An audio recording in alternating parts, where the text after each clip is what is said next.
सुप्रभात।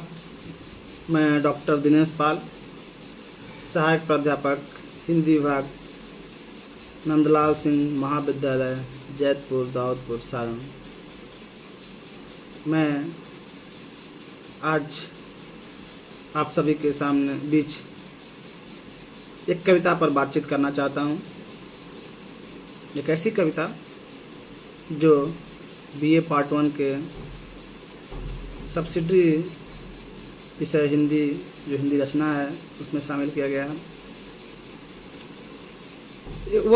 इस कविता को बहुत सारे विद्यार्थी पूर्व की कक्षाओं में पढ़ चुके होंगे। बहुत सारे विद्यार्थियों के जुबान पे यह कविता भ्रमण करती होगी, घूमती होगी, याद जहन में याद होगी। एक जैसे होता है, कुछ कविताएं हमें याद होती हैं, सुनते हैं वो गुनगुनाने लगते हैं। कुछ उसी प्रकार की एक छोटी सी कविता है जो आसानी से विद्यार्थियों को याद हो जाती है। तो इस कविता से कई बार विद्यार्थी पहले भी परिचित हो चुके होंगे। यह कविता पूरी तरह से राष्ट्रीय चेतना की कविता है, जिसमें एक समर्पण का भाव है, वह भी समर्पण देश के वीर जवानों के प्रति। इस कविता पे तत्कालीन समय परिवेश का छाप आसानी से देखा जा सकता है। हमारे देश की आज़ादी के लिए 1900 से 1947 के बीच का जो काल रहा है, जो स्वतंत्रता आंदोलन या स्वाधीनता आंदोलन के लिए गांव से शहर तक जो एक चेतना, एक जुनून दिखाई देता है, और हर कोई अपना अधिक से अधिक योगदान करने के लिए लालायित है, देने के लिए तत्पर है, जिसमें जवान ज़्यादा आगे बढ़कर वो मर मिटने तक को तैयार हो जाते हैं। तो उसी में एक मानव तो नहीं, पर एक जीव या एक कहें प्रकृति का भी अपना योगदान रहता है। और हर मतलब प्रकृति की भी इच्छा होती है, प्रकृति के अंग की, यानी उस इच्छा होती है कि हम भी इस आंदोलन में कुछ योगदान कर सकें, जैसा भी हो जाए। तो उसी भाव से लब्ध एक कविता है, पुष्प की अभिलाषा। जी हाँ, जहाँ मुझे पता है आप इस कविता से परिचित हैं। पुष्प की अभिलाषा यह कविता माखनलाल चतुर्वेदी द्वारा रचित है। माखनलाल चतुर्वेदी, जिन्हें कि एक भारतीय आत्मा कहा जाता है। ये कविताओं में राष्ट्रीय चेतना, क्या कहना, कितना भाव और ऊर्जा से भरपूर कविताएं होती हैं। माखनलाल चतुर्वेदी का जन्म मध्य प्रदेश के होशंगाबाद जिला में 1888 ईस्वी को हुआ था। वे हिंदी, संस्कृत, मराठी, गुजराती, बांग्ला, उर्दू कई भाषा के जानकार थे, और यही भाषाई पकड़ उन्हें एक अच्छा पत्रकार बनाने में भी मददगार रही। जैसे पत्रकारिता में आने के साथ साथ उनके अंदर जो राष्ट्र के प्रति समर्पण या जो राष्ट्रीय चेतना विकसित होती है, उसमें कहीं न कहीं गणेश शंकर विद्यार्थी का भी अहम योगदान है। गणेश शंकर विद्यार्थी जो प्रताप पत्रिका के बहुत दिन तक संपादक रहे हैं। गणेश शंकर विद्यार्थी से मिलने के बाद, उनका संग मिलने के बाद, उनके सानिध्य मिलने के बाद माखनलाल चतुर्वेदी में राष्ट्रवादी चेतना और उभर कर सामने आता है। माखनलाल चतुर्वेदी कर्मवीर पत्रिका के संपादक रहे हैं लंबे समय तक। शुरुआत भी शायद वही किए, संभवतः वही किए थे। प्रभा प्रताप पत्रिका के भी संपादक रहे माखनलाल चतुर्वेदी। उनको हिम तरंगिनी काव्य संग्रह पे साहित्य अकादमी पुरस्कार भी मिला। संभवतः पहला साहित्य अकादमी पुरस्कार ही उन्हें मिला है। सबसे पहले जब शुरुआत हुई तो पहले पुरस्कार पाने वाले हम माखनलाल चतुर्वेदी ही हुए। उसके साथ कई और भी काव्य संग्रह उनका, हिम अठनी युग चरण समर्पण वेणु लोक मुझे धरा बिजुरी काजल आंजरी साहित्य देवता निबंध है उनका। तो इन सब रचनाएँ हैं जो कि इनकी रचनाएँ खड़ी बोली में हैं।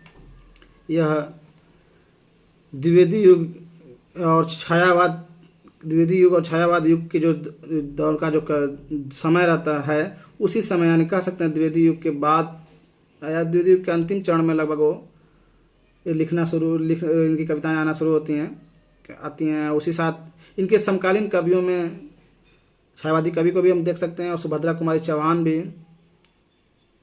चौहान और माखनलाल चतुर्वेदी की कविताएं एक ही चेतना की प्रतीत होती हैं। समय भी वही है, परिवेश भी वही है, काल समय और परिवेश का तो असर दिखेगा ही कविता पर। तो आते हैं हम उनकी छोटी कविता पर, बड़ी बात बड़े संदेश के साथ जो है उस पर, पुष्प की अभिलाषा। चाह नहीं मैं सुरबाला के गहनों में गुथा जाऊं, चाह नहीं मैं सुरबाला के गहनों में गुथा जाऊं, चाह नहीं प्रेमी माला में बिंद प्यारी को ललचाऊं, चाह नहीं सम्राटों के सौ पर हे हरि डाला जाऊं, चाह नहीं देवों के सिर पर चढ़ भाग्य पर इठलाऊं, मुझे तोड़ लेना बनमाली उस पथ पर देना तुम फेंक, मातृभूमि पर शीश चढ़ाने जिस पथ जावे वीर अनेक। पुष्प कहता है, फूल कहता है कि मेरी इच्छा नहीं है, मैं नहीं चाहता कि मुझे किसी सूरबाला के, किसी सुंदरी के गहनों में गूंथ दिया जाए। हे बनमाली से आग्रह करते तुम मुझे तोड़ लो, लेकिन मेरी यह इच्छा नहीं है, मैं नहीं चाहता कि मुझे किसी सुंदर बाला या सुरबाला के गहनों में गुंथ दिया जाए। मेरी यह भी इच्छा नहीं है, मैं यह भी नहीं चाहता कि किसी प्रेमी माला में बांध दिया जाए। हम प्रेमियों के बीच माले नहीं चाहना चाहता, और किसी प्यारी को मैं ललचाना नहीं चाहता। मैं यह भी नहीं चाहता कि सम्राटों के सौ पर, किसी राजा महाराजा के मुर्दों पर, लाश पर मुझे डाल दिया जाए। मेरी यह इच्छा बिल्कुल नहीं है, कतई नहीं है। वो चाह नहीं देवों के सिर पर चढ़ भाग, मैं यह भी नहीं चाहता, मेरी यह भी इच्छा नहीं है कि मैं देवताओं के सर पर चढ़कर अपना को सौभाग्यशाली समझूं और अपने सौभाग्य पर इठलाऊं या इतराऊं। यह मेरी चाह नहीं है, मैं ऐसा नहीं चाहता। मैं क्या चाहता हूँ सुनो। वह पुष्प कहता है बनमाली से कि मुझे तोड़ लेना बनमाली, मुझे तोड़ लो बनमाली, बगीचे से तोड़ लो, उस पथ पर देना तुम फेंक, और तुम कहीं माले में या किसी देवता के देवालय में या किसी राजा के मुर्दा पे, लाश पे फेंकने के बजाय तुम उस पथ पर फेंक देना जिस पथ पर मातृभूमि पर शीश चढ़ाने जिस पथ जावे वीर अनेक। यानी अपनी मातृभूमि के लिए, अपने राष्ट्र के लिए, अपने देश के लिए मर मिटने वाले जवान जिस रास्ते से जाते हैं, अपने सब तक को कलम करवा देते हैं, अपने देश की आन बान शान के लिए, देश की सुरक्षा के लिए, देश की स्वतंत्रता के लिए उस रास्ते पर फेंक देना ताकि मैं उनके पैरों से कुचल जाऊं। उसमें मुझे गर्व महसूस होगा, गौरव महसूस होगा, प्रसन्नता होगी, खुशी होगी, जो भी। यानी एक पुष्प की अभिलाषा यह है, यानी कहीं न कहीं उसमें त्याग है, समर्पण का भाव है। यानी प्रकृति भी मानव के साथ साथ समर्पित है अपने मातृभूमि के लिए, देश के लिए। इस कविता के माध्यम से कवि कहीं न कहीं जो लोग देश के लिए, अपनी मातृभूमि के लिए लड़ रहे हैं, सेवा दे रहे हैं, उनका हौसला अफजाई करना, उनका उत्साहवर्धन करना, उनका सम्मान बढ़ाना, उनका मान बढ़ाना, उनमें ऊर्जा भरने का काम करती है कविता। यही शायद कवि का उद्देश्य रहा हो। साथ ही जो लोग राष्ट्रीय चेतना, राष्ट्रीय आंदोलन से विमुख थे, या जो देश से प्रति तटस्थ हैं या विमुख हैं, तो उनके लिए भी एक संदेश देने का काम करती है कविता कि एक पुष्प की ऐसी अभिलाषा है, एक फूल चाहता है सेवा देना, देश के लिए मर मिटना, खत्म अपना वजूद मिटा लेना, वो एक समर्पण का भाव पुष्प में है, फूल में है, तो फिर आप तो मानव हैं, आप में क्यों नहीं हो? यानी हे मानव, हे जवानों, आप भी देश के लिए कुछ करिए, समर्पित होइए। और आप भी अगर कुछ नहीं भी करते हैं तो कम से कम हौसला अफजाई करिए, जो कर रहे हैं उनको साहस बढ़ाइए, उनका साहस बढ़ाइए। यानी यह कविता राष्ट्रीय चेतना से ओतप्रोत तो है ही, समर्पण के साथ साथ आह्वान की भी कविता है। आप इसमें समर्पण, आह्वान दोनों देख सकते हैं, मातृभूमि के लिए, देश के लिए, राष्ट्र के लिए। तो यह बहुत ही साहसिक, ऊर्जावान और प्रेरणादायी कविता है, जो छोटी तो है, खड़ी बोली हिंदी में लिखी गई छोटी कविता तो है, लेकिन संदेश बहुत बड़ा है।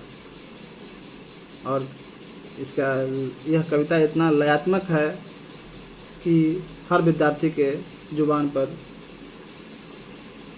बैठ जाती, यानी जेहन में सदा लंबे समय तक याद रहती है।